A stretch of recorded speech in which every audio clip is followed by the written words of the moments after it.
भारतीयांची पसंत असणारी इनोव्हा क्रिस्टा कार आता बंद होण्याच्या तयारीत आहे।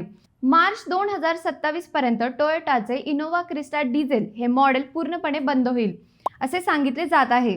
आता एवढी लोकप्रिय कार टोयोटा का बंद करते याचे कारणही समोर आले आहे।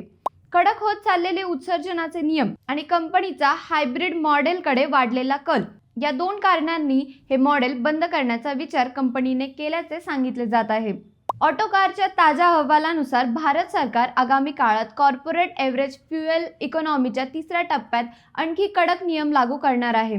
इनोव्हा क्रिस्टा ही जड लॅडर फ्रेम चेसिसची गाडी आहे।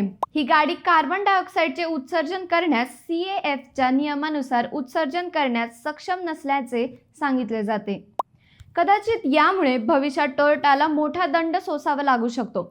त्यामुळेच त्यांनी डिझेल मॉडेल पूर्णपणे बंद करण्याचा निर्णय घेतला असल्याचे सांगितले जाते।